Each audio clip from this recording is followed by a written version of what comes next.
And as I was watching the debate, I was still a Muslim. As I was watching the debate, I concluded that the Christian case was far stronger. And I'm not the only one who concludes that. The argument that he uses, the minimal facts argument, an atheist by the name of Michael Martin, he's a very well-known atheist philosopher, says that the minimal facts defense for the resurrection is the strongest defense for the resurrection that has ever been provided in history. And so I stepped away from the evidence. I said, let me back it up. What I believe truly does matter. I want it to be true. Let me take a look at this. I began to realize that the case for Christianity was very, very strong.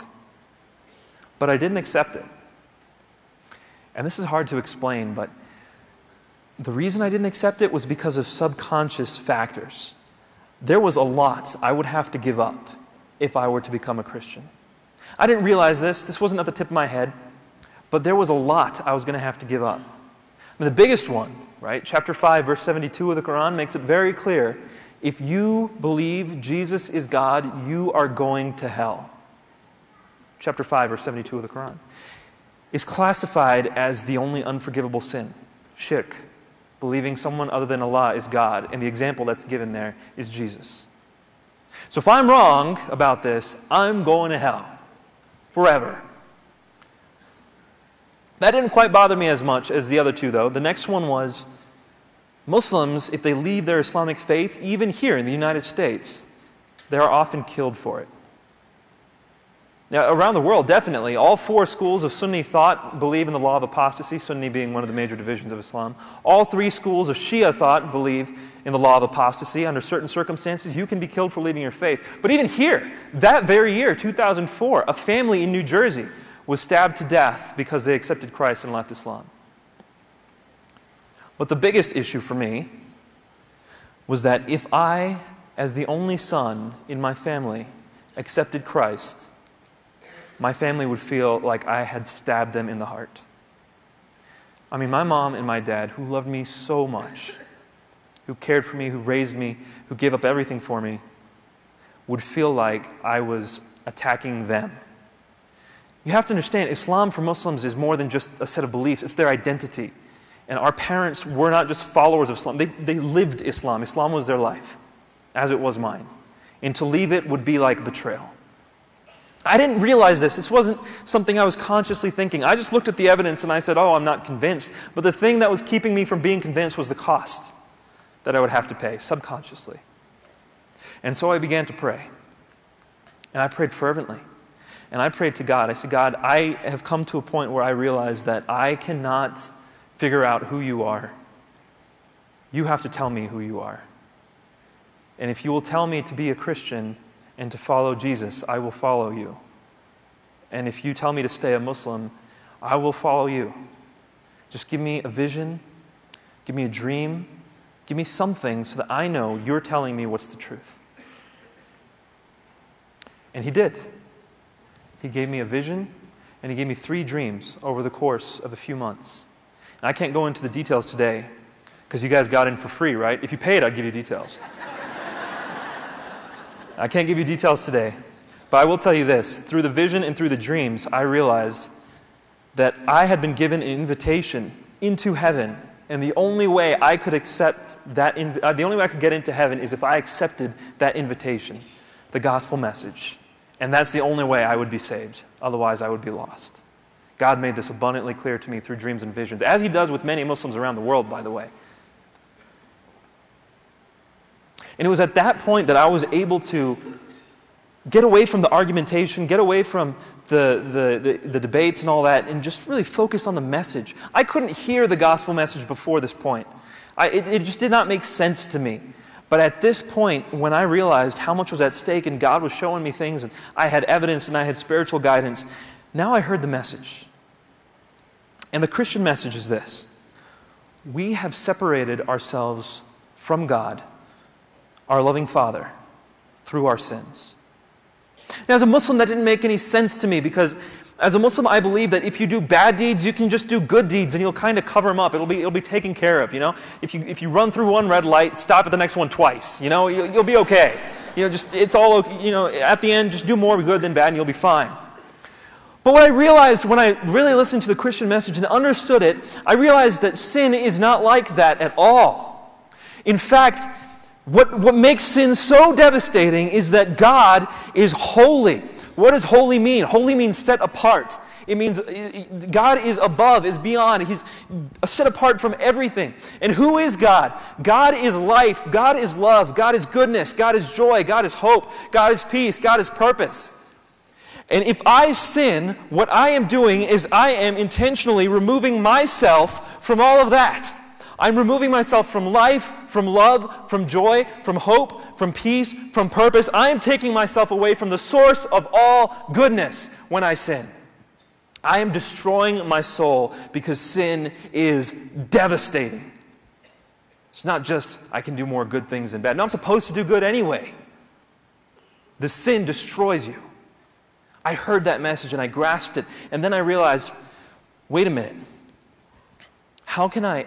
Are you telling me that I have separated myself from God? How can I bring myself back? I can't. I cannot bring myself back. But God knows that. And God knew that from the creation of the world. And He loves us so much that He is willing to take my sins. These are the things that I did against Him. These are the things that I did to Him, telling Him I wasn't going to follow Him. These are the things where I put my desires above my Creator's desires. He's willing to take those very things upon Himself because He loves us that much. This doesn't make any sense to the Muslim mind. It took me a long, long time to grasp it. It made no sense. Because I couldn't envision God leaving His throne. God is up there in heaven somewhere being worshipped by angels, surrounded by light and love and bliss, and that's where God is. Why in the world would He come here? He never would come here. He's too majestic for that. But the Christian message tells us that God did not consider His majesty something to grasp, something to hold on to. This is Philippians 2. He did not consider His place, His status, greater than His love for us. Are you telling me that the one who created the expanse of the universe, you guys live in Colorado, you can look up in the sky, you can see the stars bright as day at nighttime. And they're gorgeous, and there are billions of stars out there. You're telling me that the God who made and placed every single one of those in the sky, who knows exactly how long they're going to be there, exactly how long they have been there, exactly how bright their light is, exactly how hot they burn, the God who knows all of those, every single star ever made, from the beginning of the universe till the end, He knows all of them, He placed them there as easily as by thinking about it. That God knew me and created me exactly the way He made me for a reason. And He knew that I would rebel against Him, and yet He entered into this world, into this dirty, filthy, sinful world. Why? That kind of love makes no sense. And then when He came, did He come as a king? Did He come as a prince? Did He come with all kinds of riches? No, He came and was born to 2 kids in a manger and grew up as a carpenter, working with His hands, serving other people, living and becoming friends with fishermen, people who couldn't even make it through school. And those people who He poured Himself into turned around and betrayed Him, one of them with a kiss, so that He would have to go to His death. And what kind of death? You're telling me that our God was willing to suffer death on a cross? What is death on a cross? Is that bad? Yeah. They had invented the most humiliating, painful way to kill someone at exactly the moment in history where God says, yes, that death is still worth it. When they whip you before putting you on the cross, they had determined exactly how to do it so that medically you would be in your most vulnerable state. They took a cat o' nine tails is what it was called, a Roman whip, and they put little leather balls at the end of them, and they'd put metal dumbbells and shards of bone on these leather balls, so that when they hit your skin, the metal dumbbells would cause your blood vessels to vasodilate, bringing more blood to the surface of your skin, so that when the bones would latch into your skin and rip your skin off, you would bleed profusely, and you'd lose all energy. And they do that across your entire body. So that by the time you get to the cross, you have no energy left. when they drive nails through your nerves and destroy your hands and your feet. And every time you have to breathe one of your last rattling breaths on the cross, you have to scrape a back that is devoid of skin up and down splintered wood for each breath. God did that?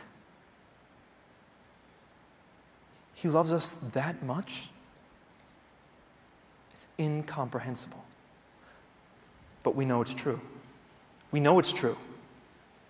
The resurrection happened. Jesus claimed to be God, then he died on the cross, and he proved it by rising from the dead. God died on the cross. That God who made the universe suffered that death because he loves us that much. That is the Christian message. That is worth believing. Now, if you ask me, Nabeel, you had a perfect life. You had a family that loves you. You were becoming a doctor. You had a good place in society. Everything was great for you. Was it worth it? Absolutely, it was worth it. I would do it 100 times over again. Today, my mom and dad didn't come to my wedding. Every single time I see a video of a son dancing with his mother at his wedding, I have to think that it was worth it. Every time I see parents lovingly hug their children and say, "We're proud of you," I have to think it was worth it. Because it was worth it. And if I have to die the same kind of death that Christ died in order to proclaim this message of hope to other people who are here, that would be the greatest honor I could ever have.